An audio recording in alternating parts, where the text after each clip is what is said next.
오늘 솔로몬처럼 되지 않으려면 이런 제목으로 함께 말씀 나누겠습니다.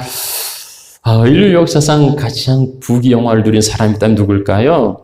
아무래도 최고의 권력을 가진 왕들이 아닐까 싶은데, 이분은 중국 대륙을 최초로 통일한 진나라 시황제입니다.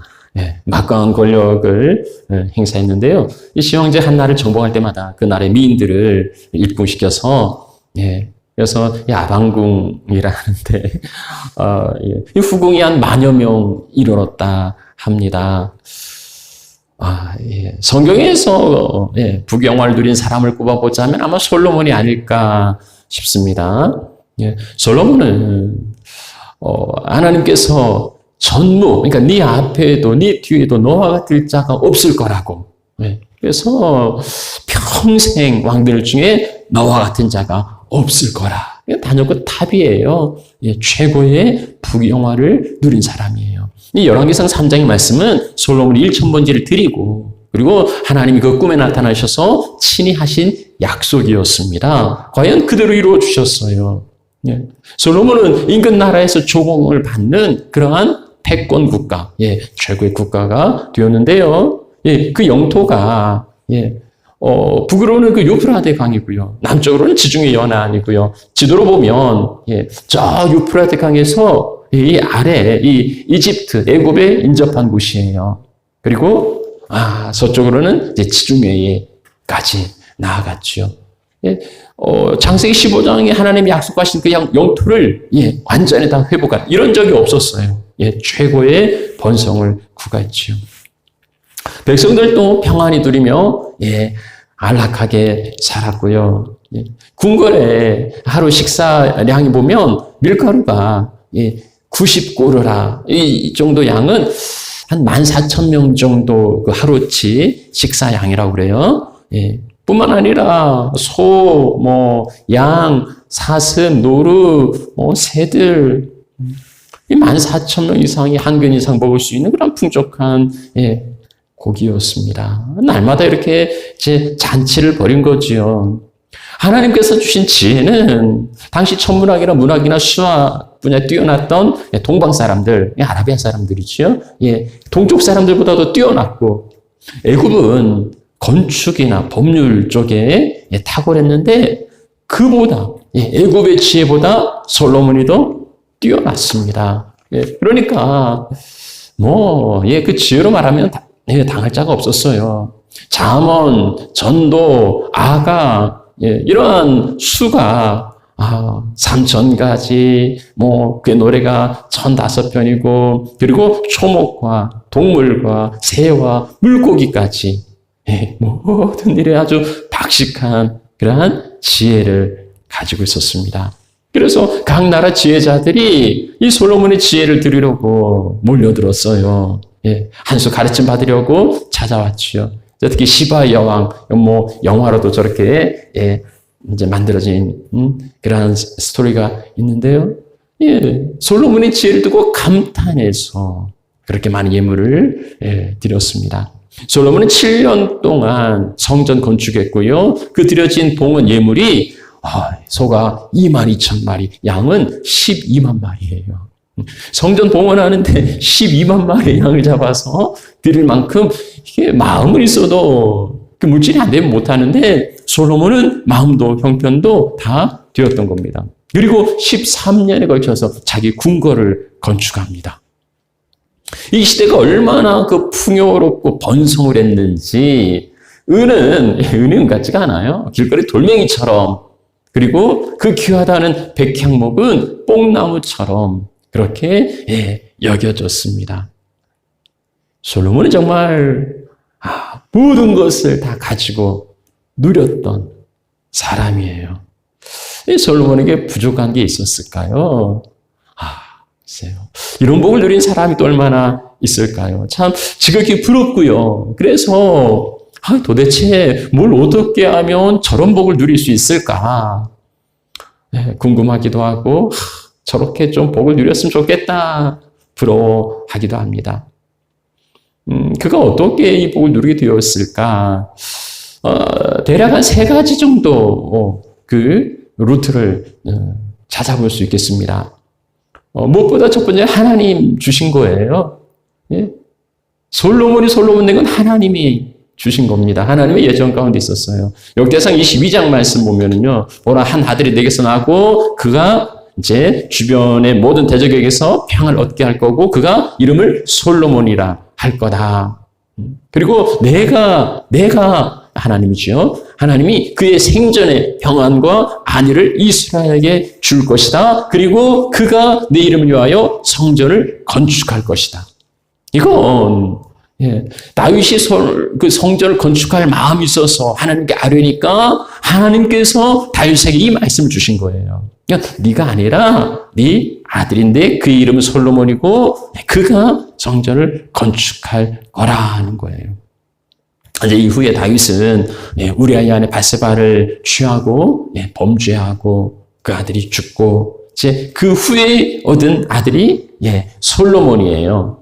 그래서 그 바세바를 통해서 얻은 아들이 솔로몬인데 여호와께서 그를 사랑하셨고 그래서 그의 이름을 여디디야라.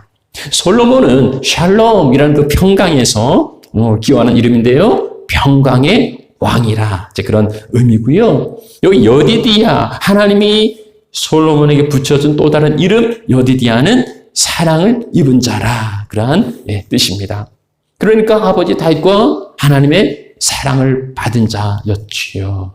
그렇더라도요 솔로몬은 이 왕위 계승에서는 멀찍이 멀어져 있었습니다. 이 도표를 보시면 알지만 일단은 솔로몬은 이제 정통성이 좀 희박하잖아요. 아무리 뭐 용서받았지만 그래도 그 바세바와 불륜해서 나온 자식들 아닙니까? 다윗의 장자는 아비노함을 통해서 얻은 암논이에요. 근데 이 암논이 압살롬 베다른 누이 다말을 강간함으로 그 오빠인 압살롬에게 죽음을 당합니다. 그리고 압살롬은 도주했다가 다시 돌아와서 반란을 일으키지요. 그 반란이 성공한 듯 했지만 그러나 실패하고 요압에게 죽임을 당합니다. 그 다음에 이제 왕위 계승자인데 사실 길르압이지만 길르압은 성경에 잘 나와 있지 않아요. 그 다음에 유력한 왕위 계승자는 학깃의 아들 아도니아예요. 근데 이 아도니아가 뭐 가만히 있으면 왕이 될 텐데 뭐 그렇게 급했는지 자기 스스로 왕이 되려고 해요. 이러한 반란은 이제 다윗의 범죄로 인해서 네 집안에 칼이 끊이지 않을 거라는 그 진노, 징계였지요.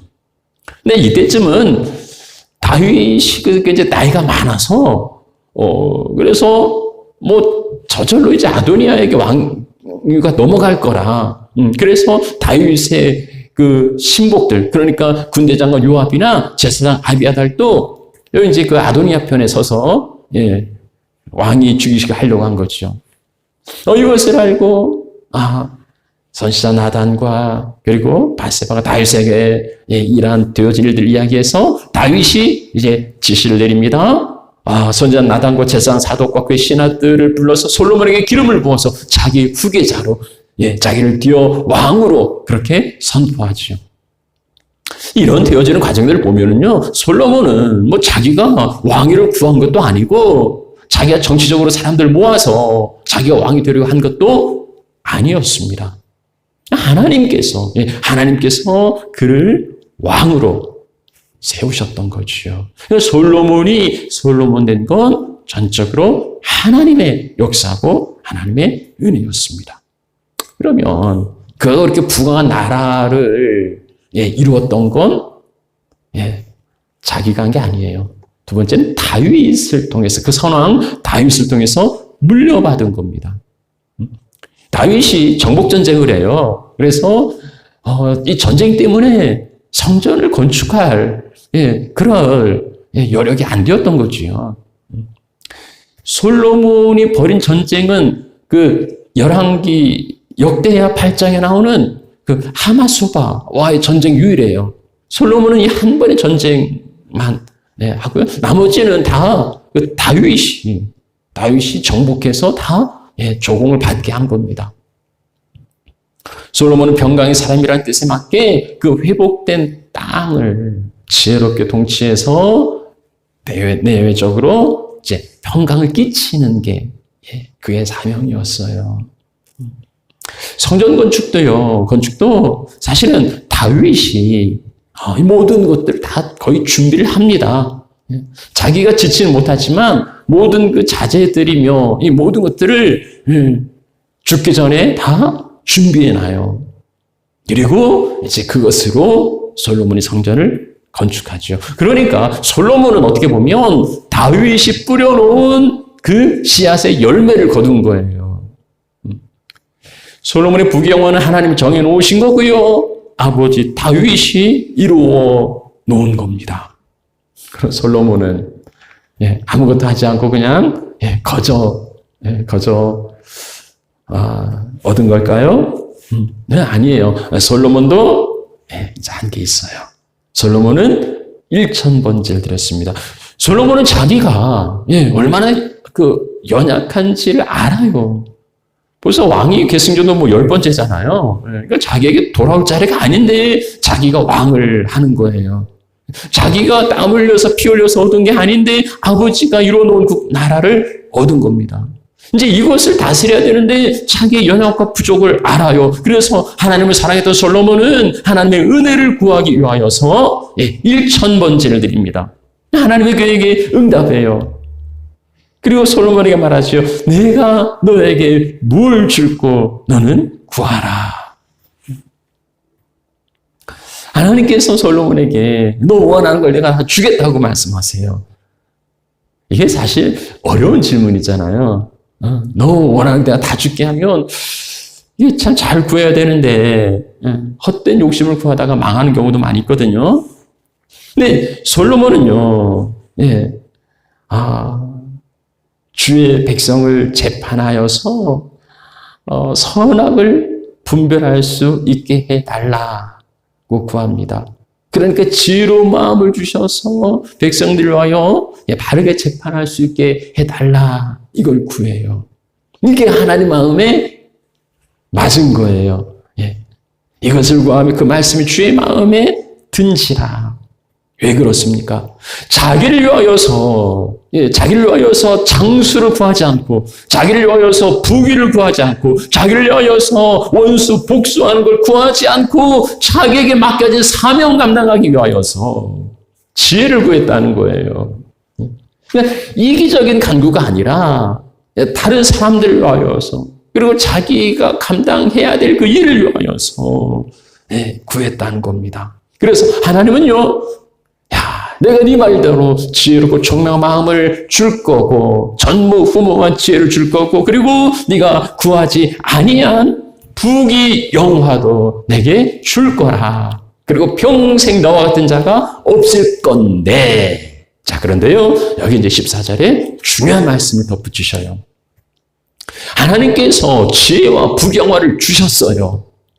그러면 이 주신 것을 어떻게 사용하느냐, 그리고 이것을 어떻게 지켜가느냐 하는 건 더 중요한 겁니다. 그래서 14절에 만약에 네가 네 아버지 다윗처럼 내 길로 행하고 내 명령을 지키면 네 날이 길 것이라 하는 겁니다. 지혜롭고 총명한 마음도 좋고 부귀영화도 귀한데 더 중요한 건 이걸 잘못 사용하면 이게 이제 오히려 복이 아니라 화가 되는 거예요. 그러니까 이 주신 것을 너가 어떻게 잘 사용할 수 있는지, 그것을 어떻게 지켜갈 수 있는지, 그건 내 명령을 지키고 그러면 그게 복이 된다는 겁니다. 그걸 유지할 수 있는, 바르게 사용할 수 있는 이 방법이 정말 중요한 거지요. 14절을 떼어버리면 이건 복이 아니에요. 솔로몬은 이 말씀을 붙들고서 과연 그 받은 축복을 유지해 갈 수 있었을까? 솔로몬이 참 부럽죠. 그래서 솔로몬처럼 되고 싶을지 모르겠습니다. 자녀들을 위하여서 그 부모들이 기도할 때에 빠지지 않는 게 하나님 우리 아이들에게 솔로몬의 지혜를 달라고 그렇게 기도하지 않습니까? 유감스럽게도요. 예. 오늘 말씀의 제목은 솔로몬처럼 되지 않으려면 솔로몬처럼 되어서는 안 된다는 거지요. 그러면 이렇게 복을 받았는데 어긋난 겁니다. 어디서부터 어긋났을까요? 우리가 알고 부러워하는 솔로몬의 모습은 이제 여기까지입니다. 그런데 인생은요, 인생 평가는 전반부가 아니라 후반절이에요. 예. 시작도 중요하지만 유종지미, 이 끝나는 게 중요해요. 그래서 솔로몬의 이 시작은 이렇게 부귀영화와 최고의 자리에 올랐지만, 그러나 그의 인생이 그렇게 계속 이어졌을까? 그가 하나님께로부터 아버지 다윗으로부터 막강한 나라를 물려받고 지혜뿐 아니라 부귀영화까지도 물려받았습니다. 그렇게 물려받은 이유는요, 그 이름의 뜻 솔로몬, 평화의 왕인 것처럼 이 회복된 땅을 지혜롭게 통치하고 하나님의 평안을 백성들에게 끼치고 대내적으로 하나님의 평안을 전해줄 책임과 의무를 가진 거예요. 그게 사명이에요. 그럼 그렇게 하려면 어떻게 해야 되느냐? 이게 주의 말씀대로 살아가는 겁니다. 다윗처럼 법도와 명령을 지키는 거예요. 그러면 그렇게 할 수 있어요. 자, 그렇게 했는가? 그가 이렇게 정말 강대하고 부강한 나라를 물려받았는데 그의 이제 나라를 물려준 아들이 르호보암이거든요. 그 아들 르호보암에게 어떻게 물려주었는가? 물려받을 때는 주변 나라들의 조공을 받았습니다.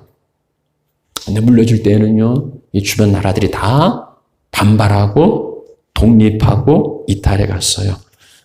솔로몬의 말미에는 에돔 사람 하닷이 반란을 일으킵니다. 수리아 사람 르손이 반란을 일으켜요. 그리고 다윗이 정복했던 모압과 암몬과 이 주변 나라들이 다 독립해 갑니다. 선지자 아이야가 이 솔로몬에게 예언을 하는데요. 그 솔로몬의 신하인 여로보암이라는 사람이 있는데 그 여로보암에게 이스라엘 12지파 가운데 10지파를 떼어서 주겠다는 거예요. 이 일이 이제 다윗 때문에, 그래도 다윗을 생각해서 솔로몬 때는 이루지 않지만 그 아들 르호보암이 왕이 되자마자, 르호보암이 왕이 되자마자 10지파는 반기를 들고 따로 독립해 가요. 그래서 이스라엘이라는 나라를 이루고 이제 다윗의 후손은 그 2지파, 유다와 베냐민 지파, 이 2지파 가지고서 유다라는 나라로 명맥이 이어집니다. 르호보암이 나라를 나눈 게 아니고 그 원인은 솔로몬에게 있었던 거예요. 왜 백성들이 10지파나 되는 백성들이 솔로몬을 등지고 떠났을까요? 솔로몬이 강제 노동을 시켰거든요. 병화가 아니라 아주 혹독한 강제 노역을 시켰습니다. 군사로 합제하니까 나중에 르호보암이 왕이 되니까 백성들이 찾아와서 이야기를 해요. 우리 솔로몬 때문에 우리가 못 살겠다. 그러니까 조금만 좀 가볍게 해달라. 근데 이 르호보암이 무시하거든요. 그러니까 백성들이 반란을 일으키고 10지파가 따로 나가버립니다. 한마디로 나라를 송두리째 망친 그런 왕입니다. 세상에 최고의 지혜를 가진 사람이, 최고의 부경화를 누린 사람이 어쩌다 이 나라를 이렇게 말아먹은 겁니까? 하나님을 경외하는 사람이 그럴 수 있을까요? 그럴 수 없지요. 하나님을 경외하는 사람은 그럴 수 없어요. 그러면 솔로몬은요, 하나님을 경외하지 않았어요. 그는 하나님을 떠났습니다. 솔로몬이 여호와를 떠남으로 여호와께서 그에게 진노하시니라. 그 부귀영화와 그 지혜를 가지고 그것을 유지할 수 있는 건 자기의 지혜가 아니었어요. 그 나라를 통치하고 그 부귀영화를 지속할 수 있는 건 자기 지혜가 아니라 하나님의 말씀을 지키는 거였는데 그는 자기의 지혜를 믿고 하나님의 말씀을 버렸던 거예요. 오늘 우리가 그 신명기 17장 읽은 말씀은요, 일찍이 이스라엘 왕들이 지켜야 되는 그 규례를 신명기에 말씀해 주신 겁니다. 그러니까 왕의 제도가 있기 전에 하나님께서 미리 왕의 제도를 만들면 왕은 이러한 것을 지켜야 된다 하고 이제 3가지를 금하고 1가지를 권한 거예요. 자, 우리가 읽은 그 첫 번째 신명기 17장 16절 말씀은요, 병마를 많이 두지 말라는 거예요. 고대는 그 창과 칼을 가지고 그 사람이 하는 육박전이잖아요. 그런데 이 사람끼리 맞붙는 게 아니고 말을 탄, 그리고 이 병거를, 탱크 같은 거죠. 이 병거를 가지면 이건 상대가 안 되는 거예요. 오늘날 핵폭탄 같은 거예요. 막 말을 타고 휘저으면서 그리고 병거를 타고 들어가면 이 사람들은 당할 수가 없어요. 그래서 이 병거는, 이 말은 강한 군사력을 의미하는 거예요. 강한 군대를 가지는 거예요. 그런데 하나님은요, 그렇게 하지 말라고 말씀합니다. 이 강한 군사력을 가지는 걸 왜 하나님 금하셨을까요? 시편 33편의 말씀 보면은요, 많은 군대로 구원 얻은 왕이 없다는 겁니다. 구원 얻은 너희는 병 많은 헛되고 군대가 많다 해도 구하지 못하는 바로를 통해서 할 수 있어요. 바로는 당시, 애굽은 당시 그 최고의 그 말을 가졌고, 그리고 병거를 가진 군대예요. 그러니까 최강의 군대지요. 근데 이 바로가 이스라엘 백성을 보내고 후회해서 쫓아갑니다. 이 병거를 몰고 쫓아가요. 그런데 어떻게 됩니까? 결국 이 바로의 병거는 홍해 가운데에 수장되고 말아요. 하나님의 능력은 이 병거를 능히 이길 수 있는 것. 그러니까 이스라엘 백성들이 이 병거를 의지할 게 아니고, 이 병만을 의지할 게 아니라 하나님을 의지해야 된다는 거예요. 그런데 이 병거를 많이 두면 그 마음이 그리 쏠리니까, 하나님에게서 멀어지니까 그거 많이 두지 말아라. 그거 의지하지 말라고 말씀하시는 겁니다. 애굽으로 돌아가게 하지 말아라. 애굽은 이 말들의 그 생산지였거든요. 애굽과 교육하다 보면 아무래도 애굽의 그 각종 우상숭배 풍습도 함께 들어올 거란 말이지요. 그래서 아예 그냥 원천적으로 금한 거예요. 그러면 솔로몬이 이 신명기 17장 16절 첫 번째 규례 병거를 말을 많이 두지 말라고 이야기했는데 솔로몬이 그 말씀을 지켰을까요? 아니에요. 정면으로 거역합니다. 열왕기상 4장 26절 말씀 보면 솔로몬은 병거의 말 외양간이 4만이나 외양간이 4만 개를 지었어요. 마병을 12,000명을 두었습니다. 솔로몬은요, 왕의 규례를 정면으로 거부합니다. 솔로몬은 자기 지혜로, 자기의 그 병법으로 주변 나라를 지속적으로 다스릴 수 있는 방법은 하나님의 말씀이 아니라 강한 군사력이라고 생각한 거예요. 그래서 할 수만 있으면은요, 애굽에서 말들을 수입해 옵니다. 하나님이 애굽에서 말을 수입하지 말라고 금했는데 솔로몬은 애굽에서 말들을 수입해 와요. 그리고서는 국고성과 병거성과 마병의 성들을 건축합니다. 자기의 군사력을 키운 거예요. 대단한 전략가지요. 그러나 이것은 하나님의 말씀에 정면으로 위배되는 겁니다. 왕의 규례 두 번째는 뭐냐면 아내를 많이 두지 말라는 거예요. 그에게 아내를 많이 두어서 그 마음이 미혹되게 하지 말 것이라. 솔로몬이 국방용 강화를 위하여서 병마와 병거를 수입하고 국고성과 병거성과 마병성을 건축했다면 이제는 또 하나는 이제 강온 작전. 강한 건 군사력이고 부드러운 건 외교지요. 그래서 솔로몬은 그 외교력을 강화하기 위하여서 그가 짜낸 그 지혜는 뭐냐면 혼인정책이에요. 이런 일들은 고대에 종종 있었죠. 그 사돈을 맺는 겁니다. 우리 이제 남이 아니고 사돈인데. 쇄국주의, 거룩한 쇄국. 그러니까 하나님은 철저히 막으라고 그 이방의 문명과 우상숭배가 들어오지 못하게 막으라고 했는데 솔로몬 다 열어놓은 거예요. 국제화 시대를 연 겁니다. 그래서 자기가 솔선수범해서 앞장서서 바로의 딸을, 바로의 애굽 그 바로의 딸과 바로의 딸 왕비로 맞아요. 애굽뿐이 아니에요. 애굽뿐이 아니에요. 솔로몬이 많은 이방의 여인을 사랑했으니 모압, 암몬, 에돔, 시돈, 헷. 이거 안 돼요. 왜 그렇습니까? 하나님이 일찍이 이들에 대하여서는요, 서로 통혼하지 말라고 엄격히 금했어요. 이들은 우상숭배하는 자들이에요. 하나님께서는 엄격하게 그들과 서로 통혼해서는 안 된다. 왜냐하면 그들이 우상을 가져오니까. 그러나 솔로몬이 그들을 사랑하더라. 왕이 먼저 불순종의 모범을 보입니다. 하나님이 금하신 주변 나라의 공주들 다 불러다가 궁궐을 짓고, 궁궐만 짓는 게 아니에요. 그 신당도 짓고. 예? 이게요, 후궁이 700이고 첩이 300명이에요. 도대체 1000명이나 되는 처첩이 왜 필요하냐는 거예요. 솔로몬은 그들을 사랑했답니다. 정말 사랑했을까요? 솔로몬도 할 말이 있을지 모르겠어요. 진시황은 처첩이 10,000명이고 뭐 당의 현종은 40,000명이라고. 그에 비하면 나는 뭐 1000명밖에 안 되는, 이게 말 이야기가 아니죠. 이 1000명이나 되면 이 솔로몬은 자기 처자식 이름이라도 알았을까요? 예. 이 얼굴이나 알았을까요?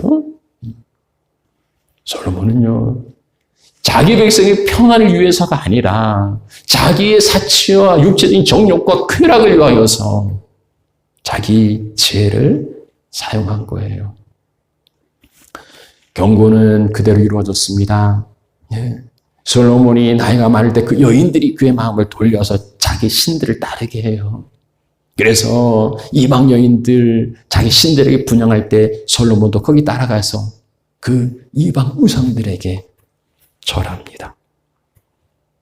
이방의 우상들이 하나님의 거룩한 도성 예루살렘에 세워지고, 그리고 거기에 가서 제사하고 있는 거예요. 왕의 규례 세 번째는 은금을 많이 두지 말라는 겁니다. 자기를 위하여서 은금을 많이 쌓지 말라.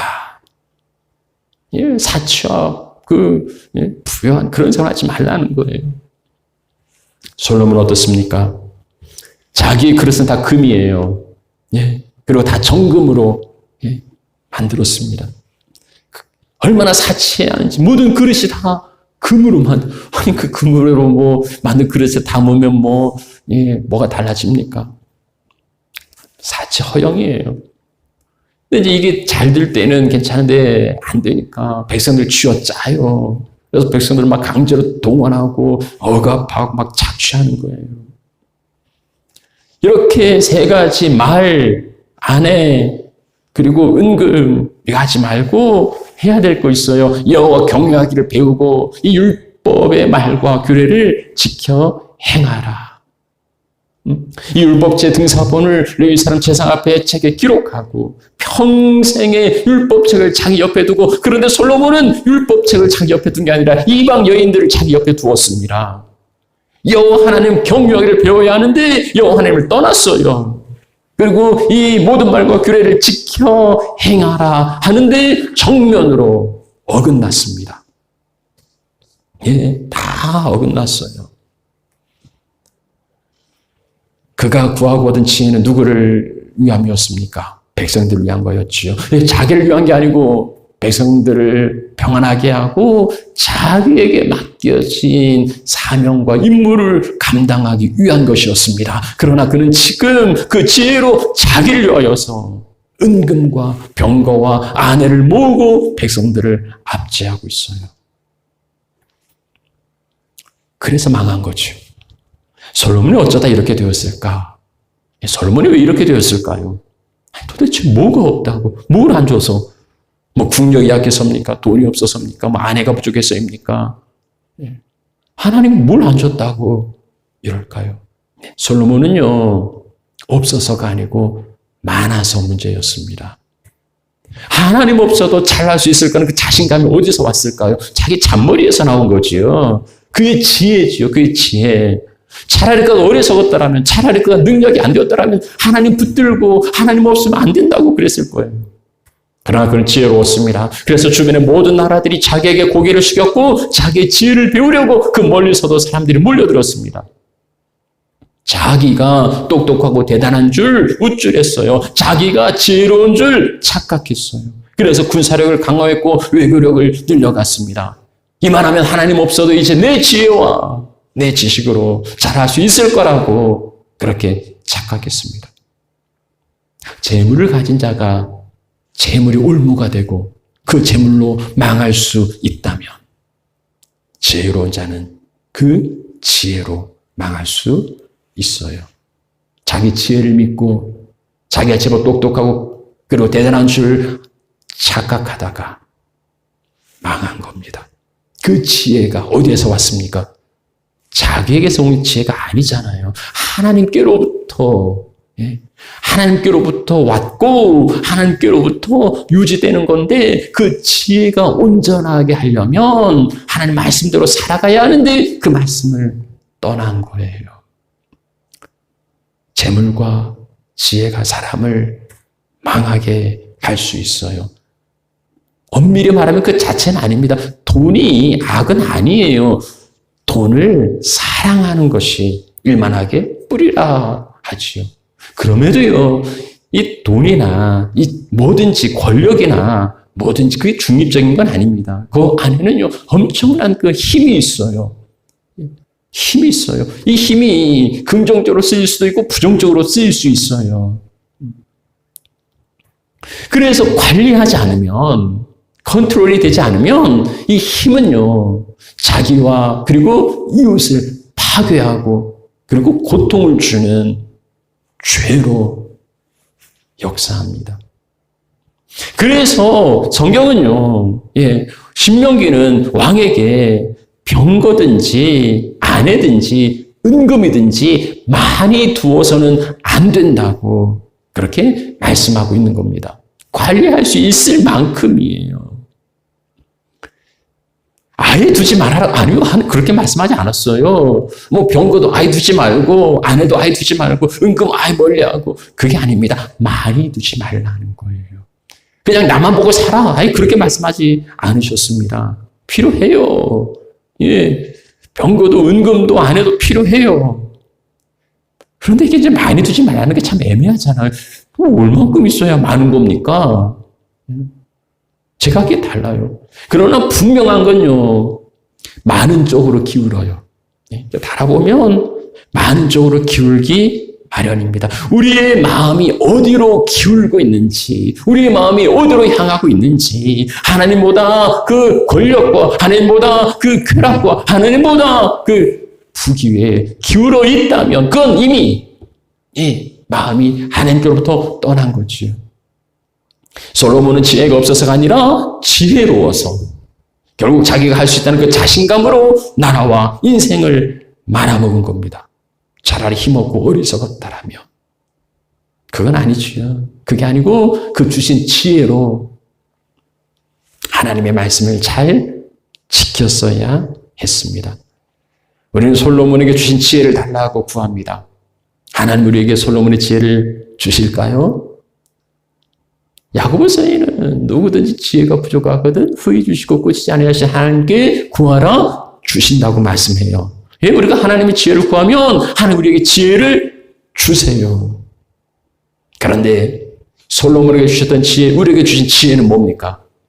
욥기 28장에 보면은요, 주를 경외함이 지혜라고 말해요. 시편 111편 10절에도 여호와를 경외함이 지혜의 근본이라는 겁니다. 지혜는 머리를 굴리는 잔머리가 아니고, 어떤 그 처세술도 아니고, 어떤 전략적인 외교술도 아니고, 여호와를 알고 그를 경외하고 그 계명을 지키는 겁니다. 그 계명을 지키는 거예요. 그래서 그의 계명을 지키는 자는 훌륭한 지각을 가진 자라. 하나님이 주신 지혜는 하나님을 알게 하고 그리고 하나님의 말씀을 지키게 하는 거예요. 솔로몬도 알았어요. 솔로몬이 몰랐던 게 아니에요. 그래서 자기 아들을 가르쳤던 잠언서에는요, 여호와를 경외함 지혜의 근본이라고. 잠언 9장 10절에 여호와를 경외하는 것이 지혜의 근본이라고 자기 아들에게 가르쳤어요. 그러나 지식으로 가르칠 뿐이지, 말로만 그렇게 할 뿐이지, 자기의 삶은 여호와를 경외하지도 않았고 말씀 따라 살지도 않았고 그 말씀을 어긋나 살았던 겁니다. 그러니 이 아들이 혼란스럽지 않았겠어요? 가르치는 거하고 행하는 건 다른데 뭐가 더 영향력이 있습니까? 삶이지요. 이 아들 로보암은 아버지의 이 가르침을 받았지만 이 가르침이 아니고 아버지의 삶을 받았던 거예요. 우리는 솔로몬처럼 지혜롭지 않다고, 그래서 솔로몬은 관계없다고 생각하실지 모르겠습니다만은, 그러나 지혜뿐이겠습니까? 우리가 하나님께 뭘 구해서 얻었든지 간에 사실 우리에게 가진 모든 건 하나님 주신 거 아니겠습니까? 우리에게 하나님 주셨을 때에는 거기에는 책임이 있는 거예요. 사명이 있는 거예요. 그래서 그 주신 게 진정한 복이 되려면, 그게 진정한 복이 되려면 그건 말씀 안에서 관리되어야 하고요. 그리고 그 주신 목적에 따라서 바르게 사용되어야 한다는 겁니다. 하나님은 우리에게 주신 건, 물론 분복이라 해서 우리가 그걸 누리는 건 하나님이 허락해 주셨어요. 그러나 나만 누리는 게 아니고 그것에는 사명이 있어요. 그래서 말씀 안에서 관리가 되어야 하고요. 바른 목적을 위해 사용되어야 합니다. 그것이 자기 자신만을 위해서, 그래서 하나님도 떠나게 하고 그리고 많은 사람 이웃들도 보이지 않는 거라면 그건 복이 아니에요. 솔로몬을 부러워하실지 모르지만은 그러나 솔로몬처럼 되지 않으려면, 이렇게 나라를 말아먹은 솔로몬처럼 되지 않으려면은 자기 지혜가 아니라 하나님을 붙들어야 합니다. 하나님께서 여러분에게 주신 부요함이, 여러분이 누리는 풍성함이 하나님을 가까이 하게 하는 참된 복이 되시기를 축복합니다. 찬양 드리죠.